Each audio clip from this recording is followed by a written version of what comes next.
এই যে কুরবানি বন্ধ করেছিল, ঘোষণা করেছিল, একটা কোন এমএলএ মুখ খুলেছে? তিনটে মুসলমান এমপি, বহরমপুরের এমপি, সে গুজরাটের বাসিন্দা, বরোদার বাসিন্দা। এখানকার আবু তাহের খান মুর্শিদাবাদের এমপি, আপনাদের এমপি, সে কোনো মুখ খুলেছে? খলিলুর রহমান কোনো মুখ খুলেছে? আপনারা যদি আবার তাদের তেল মারেন, তাহলে কুরবানি নিয়ে মুখ খোলার দায় একা হুমায়ুন কবিরের? একা দায় হুমায়ুন কবিরের? আবার হুমায়ুন কবির যখন মুখ খুলেছে, তখন হুমায়ুন কবিরকে গ্রেপ্তার করার দাবি কে করছে? একজন টুপিওয়ালা, দাড়িওয়ালা। এরা মুনাফেক ছাড়া কি? এরা মুনাফেক। এরা মুনাফেকদের জবাব দিতে হবে মুসলমানদেরকে, তবে মুসলমানের ইমান মজবুত হবে, মুসলমান শক্তিশালী হবে। এটা দাড়ি টুপিওয়ালা বলছে হুমায়ুন কবির কেন আইন মানছে না, কেন কুরবানি করতে বলছে? হুমায়ুন কবিরকে গ্রেপ্তার করা হোক। কোন অমুসলিম বলেনি। অমুসলিম বলেছে তো একজন, অগ্নিমিত্রা পাল, রাজ্যের আরবান দপ্তরের মন্ত্রী, পৌরমন্ত্রী, তিনি আমাকে বলেছেন যদি ওনার না পাশা, তাহলে উনি দেশ ছেড়ে চলে যান, কোন মুসলমান কান্ট্রিতে যান। আমি 1 ঘন্টার মধ্যে তার জবাব দিয়েছি, অগ্নিমিত্রা পাল, আপনার বাবার দেশ না এটা। ভারতবর্ষের সংবিধান অনুযায়ী আপনারও যা অধিকার, হুমায়ুন কবিরেরও তাই অধিকার। একজন অমুসলিমের যা অধিকার, মুসলমান সমাজের প্রত্যেকটা থাই ভারতবর্ষের নাগরিকদের সমান অধিকার। আপনি কোন সংবিধান বলে বলেন যে আমাকে দেশের বাইরে যেতে হবে? শুভেন্দু অধিকারী সমস্ত মিটিং থেকে একটাই কথা বলে গেছেন যে আমরা ক্ষমতায় আসবো মে মাসে, এবং 1 জুন থেকে মহিলাদের অ্যাকাউন্টে যারা লক্ষ্মী ভান্ডার পেতেন তাদের অ্যাকাউন্টে 3,000 টাকা করে দেওয়া হবে। প্রত্যেকটা সভা, প্রত্যেকটা মিটিং থেকে বারবার একই কথা বলে গেছেন, এবং এইটা স্পষ্ট রেখেছিলেন। কারণ অনেক মহিলাদের মধ্যে এইটা একটা তাদের মধ্যে চিন্তা ভাবনা ছিল যে যারা লক্ষ্মী ভান্ডার পাচ্ছিলেন তারা কি সবাই পাবেন।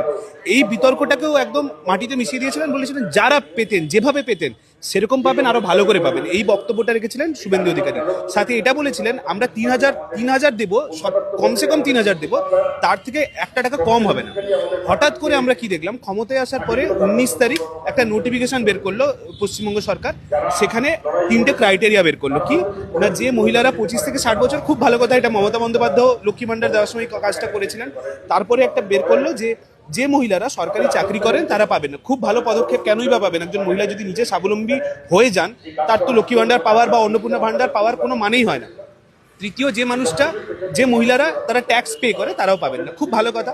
তারপরের যে নোটিফিকেশনের যে তার পরের লাইনটা ছিল, খুব ভালো করে যদি তোমরা দেখো, ওখানে লেখা ছিল 1 জুন থেকে এই টাকাটা 3,000 টাকাটা মহিলাদের ব্যাংকে যাবে। এটা ছিল 19 মের গভর্নমেন্টের নোটিফিকেশন।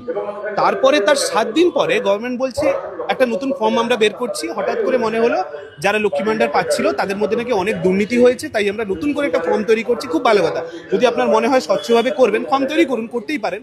কিন্তু আমাদের অগ্নিমিত্রা পল উনি কি বললেন যে খুব একটা সহজ একটা ফর্ম তৈরি করা হবে, মহিলাদের ক্ষেত্রে খুব ইজি হবে ফর্মটা ফিল আপ করা। এবং কিভাবে ফর্মটা তৈরি হলো আপনারা দেখলেন। মানে এটা যদি ইজি ফর্ম হয়, আমি কঠিন ফর্ম কি হবে আমি জানি না, কোনটাকে কঠিন ফর্ম বলে। একটা ফর্মে 12 পাতার ফর্ম রাতারাতি দেখলাম পরের দিন সকালে উঠে 13 পাতার ফর্ম হয়ে যাচ্ছে, এবং তাতে যাবতীয় যা যা জিজ্ঞেস করা যায় এবং যা যা জিজ্ঞেস করা যায় না তাও করে ফেলেছে।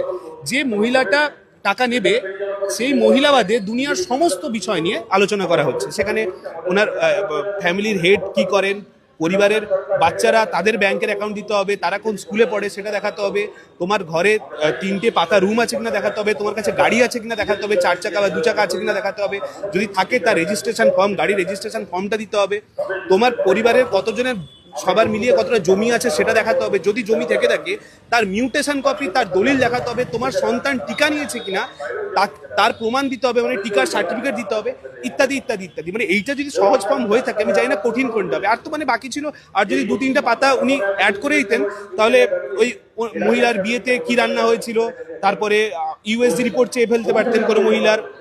আমি জিজ্ঞেস, মানে অনেকে বলছে নাকি ওই Facebook account, Instagram account, YouTube account, বাকি সব কিছু লিঙ্ক করে দিতে বলতে পারতেন। মানে আর ওইটুকুই বাকি ছিল মনে করার মধ্যে।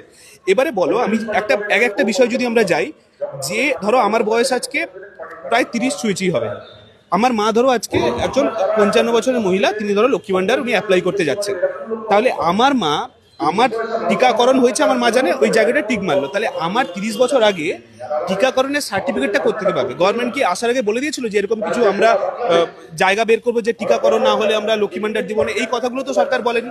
তাহলে নতুন করে এই বিষয়গুলো সামনে কেন তুলে ধরছে? অগ্নিমিত্রা পল 7 দিন আগে যা বলেছিলেন 7 দিন পরে একেবারে তার উল্টোটা বলছে। আজ আজ যে কারণটা দেখাচ্ছেন কি স্বচ্ছতার জন্য।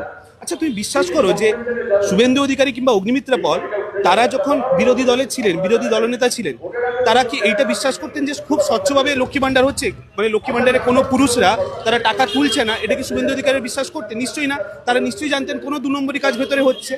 তাহলে সেইটা মাথায় রেখে কেন একটা ডেডলাইন দেননি যে এই দিনের পরে একটা আমরা টাকাটা দেবো? কেন 1 জুনের কথাটা বারবার বলা হয়েছিল এবং 19 তারিখ অব্দি বলা হয়েছিল? প্রশ্নটা এইখানে। এখন মহিলারা, এখন তারা একটা মানে একটা দোটানার মধ্যে পড়েছে যে আমরা যদি ফর্মটা ফিল আপ করি, ধরো আমাকে এত মিউটেশন কপি, জমির দলিল, হ্যান ত্যান সব কিছু দিয়ে জেরক্স করে, কাগজপত্র জেরক্স করে জমা দেবো, ওই মহিলাকে কনফার্মেশনটা কে দেবে যে আপনি যদি সাইন করেন, সাইন করার পরে আপনি লক্ষ্মীর ভান্ডারটা পাবেন, আপনি গ্যারান্টি?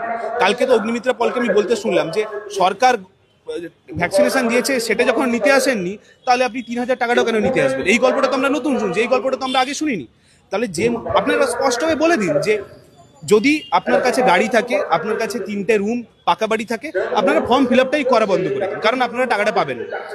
আর যদি আপনারা মনে করেন, কে বলেছে যে 3টা পাকা বাড়ি থাকলে আপনি টাকা পাবেন না, বা ওই কি বলে টিকাকরণ না হলে টাকা পাবেন না, এগুলো তো বিরোধীদের একটা চক্রান্ত, সবাই টাকা পাবে। এটাই যদি হয় তাহলে এইটা প্রেস কনফারেন্স করে মানুষের সামনে তুলে ধরুন যে এই ডকুমেন্টসগুলো অন্নপূর্ণা ভান্ডারের ঠিক কোন কাজে লাগবে। যদি অন্য কোনো কাজে লাগে সেটাও এসে মানুষের সামনে এসে পরিষ্কার করে বলুন। এইটা হচ্ছে প্রবলেম, এইটা হচ্ছে আমাদের কথা, এইটা হচ্ছে আমাদের দাবি। এখানে অনেক বিজেপির টুকটাক নেতারা লিখছে, লেখালেখি করছেন, যদি টাকাই না লাগে ইয়ে করবি না, তোরা গিয়ে ফর্ম ফিল আপটাই করবি না, মানে যদি টাকা না নিতে হয় ফর্ম ফিল আপ করবি না, মানে এই লোকগুলো দুদিন আগে এই কথা বলতে, যখন তুমি দেখবে যখন মোদী সরকারের যখন তুমি সমালোচনা করতে, ওরা ঠিক একইভাবে একই মানে আওয়াজ দিয়ে আমাদের বলতো যে ভারতবর্ষ ভালো লাগছে না, ইন্ডিয়া ভালো লাগছে না, তোরা পাকিস্তান চলে যা। আজকে ঠিক একই টোনে আমাদেরকে বলছে যে তোদের যদি ফর্ম ফিল আপ করতে এতই আপত্তি থাকে তাহলে তোরা টাকাটাই নিস না। আজকে বলছি টাকাটা তাদেরও বাবার নয়, টাকাটা আমাদেরও বাবার নয়। সরকার প্রতিশ্রুতি দিয়েছিল, কোনো মহিলা গিয়ে সরকারকে বলেনি যে আমাদের 1500 টাকায় হচ্ছে না বাবু, তুমি এসো আমাকে 3000 টাকা দাও। আপনি প্রতিশ্রুতিটা একটা মহিলাকে দিয়েছিলেন, সেই প্রতিশ্রুতিটা বজায় রেখে মানে আপনাকে ভরসা করে মানুষ সরকারে এনেছিল যে আপনি টাকাটা দেবেন। আজকে আপনি এসে এত কেন বাগড়ামো করছেন, সেই প্রশ্নের উত্তরটা সাধারণ মানুষকে দিন। তৃণমূল, একাধিক প্রশ্ন উঠছে তৃণমূলে বিভিন্ন নেতা নেত্রীদের নিয়ে, কাকলি দস্তিদার থেকে শুরু করে একাধিক নেতা নেত্রী আস্তে আস্তে পদত্যাগের দিকে হাঁটছেন। বারংবার প্রশ্ন উঠছে দলটি হয়তো থাকবে না, বা দলটির ভবিষ্যৎ নিয়ে প্রশ্নচিহ্ন উঠছে, এবং দল বদলের যে রাজনীতি সেটা দৃঢ় হওয়ার একটা দিকে এগোচ্ছে। বিষয়টা কিভাবে দেখছেন? হ্যাঁ, আমি জানি না কাকলি ঘোষ দস্তিদার উনি ভালো তৃণমূল না খারাপ তৃণমূল, উনি কোন দিকে পা বাড়িয়ে আছেন। তৃণমূল কংগ্রেস দলটা ক্ষমতায় না থাকলে তারা যে 24 ঘন্টাও রাজনীতি, পশ্চিমবঙ্গ রাজনীতির মধ্যে থাকবে না, পশ্চিমবঙ্গ রাজনীতি ছাড়া ওরা কোথাও নেইও, তারা যে থাকবে না সেটা সবাই বলেছে। এটা বামেরাও বলেছে, এটা আমার মনে হয় তৃণমূলের ভেতরে যারা তৃণমূলের নেতারা তারাও মনে করতো, বিজেপি নেতারাও মনে করতো, এবং সেটাই সত্যি প্রমাণিত হচ্ছে এখনকার দিনে দাঁড়িয়ে। পুলিশ না থাকলে, প্রশাসন না থাকলে মমতা বন্দ্যোপাধ্যায়, অভিষেক বন্দ্যোপাধ্যায়কে কেউ পুছে না। মমতা বন্দ্যোপাধ্যায় এতদিন যে বিরোধী রাজনীতি যখন করেছিলেন, যখন সিপিএম এর 34 বছর বলা হতো মমতা বন্দ্যোপাধ্যায় বিরোধী রাজনীতি করেছিলেন, তখনও ওনার কাছে একটা ক্যাবিনেট, একটা মিনিস্ট্রি ছিল। ওই ক্যাবিনেট মিনিস্ট্রি না থাকলে উনি একটা আজকে মমতা বন্দ্যোপাধ্যায় যা, তুমি আমিও তা, ওনার কোনো পদ নেই, আমাদেরও কোনো পদ নেই। আজকে উনি কেন রাস্তায় নামতে পারছেন?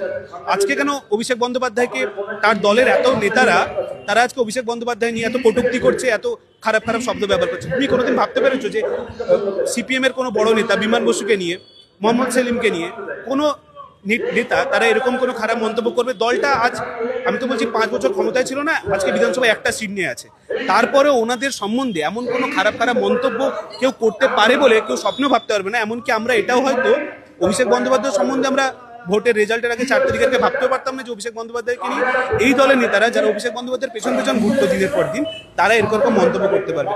অতএব যা হওয়ার হচ্ছে, তৃণমূল কংগ্রেস দলটা ওটা কোনো রাজনৈতিক দল ছিল না, ওটা একটা ওই পাড়ার ক্লাব বলে একটা ক্লাব কালচারের মধ্যে দিয়ে একটা পার্টি বেড়ে উঠছিল।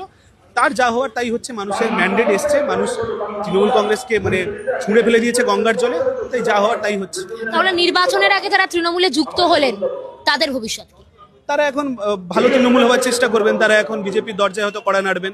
আমার বিশ্বাস শ্রমিক ভট্টাচার্যের মতো নেতারা ওদেরকে বরণ করে নেবেন তাদের দলে, এবং যেভাবে শুভেন্দু অধিকারীকে নিয়েছেন যেভাবে, এবং আমি জানি না বিজেপির সাথে ওই নারদা সারদার কি একটা আলাদা সম্পর্ক আছে। যারা যারা দেখেছি নারদা সারদার টাকা খেয়েছে, সেটা শুভেন্দু অধিকারী হোক, সেটা শঙ্কুদেব পান্ডা হোক, সেটা কাকলি দস্তিদার হোক, তারা আস্তে আস্তে বিজেপির দিকে পা বাড়াচ্ছে এবং তাদেরকে সাদরভাবে তারা গ্রহণ করছে, অন্তত বিজেপি দলটা গ্রহণ করছে। এবং এরা আশা করছি এরাও একইভাবে বিজেপি দলের দিকে পা বাড়াবে এবং শ্রমিক ভট্টাচার্যরা তাদেরকে গ্রহণ করবে, তাই মনে হয়। হকার উচ্ছেদ থেকে শুরু করে বুলডোজার রাজনীতি, আমরা কিন্তু তৃণমূলকে রাস্তায় দেখতে পাচ্ছি না, সেখানে বামেরা এখন রাস্তায় এবং রাত জাগছেনও তারা। তৃণমূল রাস্তা থেকে সরে যাচ্ছে কেন, এবং বামেদের গ্রহণযোগ্যতা দিনের পর দিন বাড়ছে বলেই সাধারণ মানুষরা বলছেন। তৃণমূল প্রথম কথা রাস্তায় থাকবে কেন? হকার উচ্ছেদের সাথে তৃণমূল কংগ্রেসের কি সম্পর্ক? হকারদের কাছ থেকে যা নেওয়ার যা খাওয়ার খেয়ে নিয়েছে, এখন লুটে পুটে